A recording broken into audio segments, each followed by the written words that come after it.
I'm going to shift gears here a little bit, just because in addition to this going on, there's also been significant parenting and cultural changes.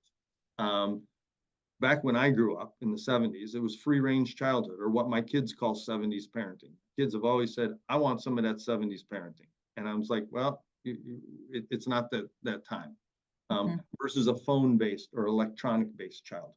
There was physical changes in homes. Back in the 70s, people had 3 kids on average, and an average house was 1,200 square feet.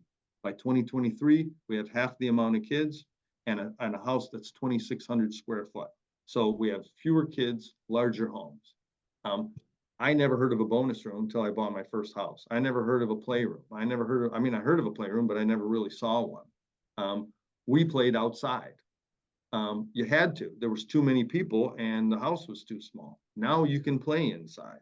So in addition to that, there's this concept that social psychologists talk about is safetyism, and then stranger danger is a similar thing. But back in the 80s, there was news media reports of some child abuse, abductions, and death in the 80s. There was a couple of boys in this country. There was a bunch of stuff reported in Australia. There was the McMaster stuff, the childcare stuff was going on. There was just a lot of stuff that went on that facilitated what was called the Missing Child Milk Crate campaign, which started in 1984. And if you were around then, you remember sitting around having breakfast, sitting at the dinner table or the breakfast table, and there was a carton of milk with a picture of a missing and exploited child. So if you looked at that picture, you thought, what? This kid was what? He was kidnapped. He was kidnapped by a stranger. He was playing on the street. Someone drove by and grabbed him and jerked him up. So the subliminal message was, the world is not safe. It's not okay. Stranger danger, that term, it first appeared in the 80s. So this whole concept, these are new developments. And in fact, we know 1% roughly of abductions are from strangers. It's typically from, look at your Amber Alerts, right?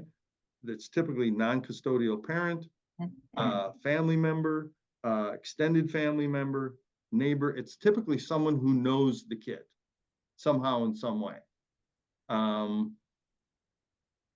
Parenting models changed. When I was trained, we talked about authoritarian parents, authoritative parents versus permissive. We sorted them into 3 categories. Authoritarian were very, very strict. My way or the highway, do it or else.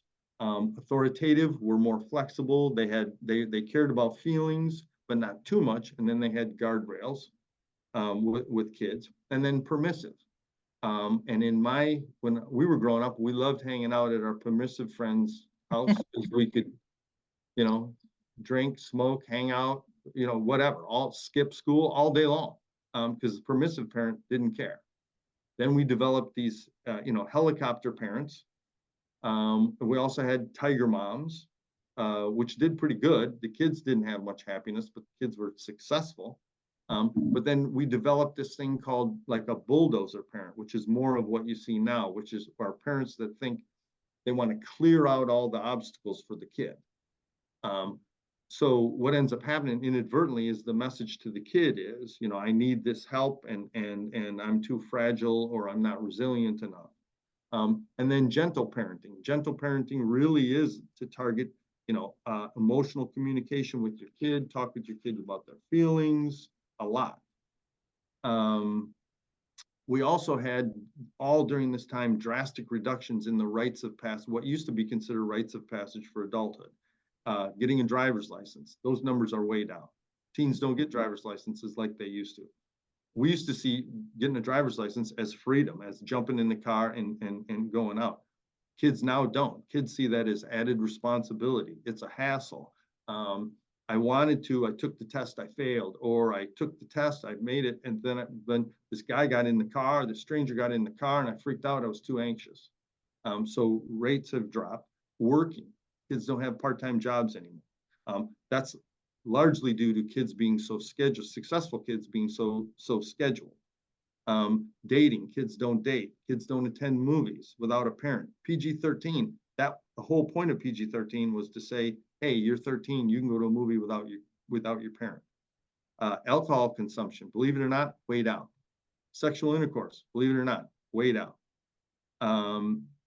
So the takeaway is, notice in real life, age used to matter. There was a difference between being 14 and 16, or being 15 and 17, or being, but online, age really doesn't matter, right? Because there's really no age verification. So Instagram says you have to be 13 to have an Instagram account, but do you think that, I mean, how do they verify the age, right? Yeah. A kid knows how to do math, right? So the kid says, yeah, I'm 13, I was born this year. Plus, all this smartphone social media utilization, not only has it impacted kids, it's impacted parents. A 2014 highlights survey indicated 62% of kids 6 to 12 reported their parents were often, not sometimes, but often, distracted when they tried to talk with them due to the parent's cell phone. And in 2020, Pew reported that 70% of parents themselves reported that they felt distracted by their phones when they were intentionally trying to spend time with their children. So it's impacted the whole, it's rewired childhood, it's rewired adolescence, it's rewired adulthood. And one of the takeaways that we're going to talk more about, that I would like you to really try to think about, is what is happening with safetyism and stranger danger and things, is we've overprotected our children in the real world, and we have underprotected them in the virtual world. So in the real world, we're like authoritarian parents, and in the virtual world, we're like permissive parents. Oh, that's a great point. We had a really good comment from a parent that I want to kind of share with you, if you don't mind. This person says, you know, I worry about my teen and many of the other teens around him being on their phones, even when they're together in real life, especially at school. Our school is great at ensuring phone-free classrooms, but phones are still heavily utilized at other times. Have you heard of schools that were able to implement any type of solution to help with this problem, such as phone-free days or something like that? And I realize it's not just up to the school, and parents are ultimately responsible for controlling their child's access to the phone. And I would say, to add to that, I've seen teens just in social situations, like hanging out at somebody's house, and you walk in and technically together, but they're all still staring at their phones. And so are they really together? But I thought that was worth passing along. And she said, just a question for whenever it fits into your presentation. So we're going to talk about, at the More Info, we're going to talk about a social psychologist named Jonathan Haidt. And he is a academician at NYU Stern School of Business. And he is probably, from my vantage point, as someone who's done, you know, not a ton of research, but a considerable amount of research, for me, he is hands down the expert at this, and you'll get his name on one of the last slides.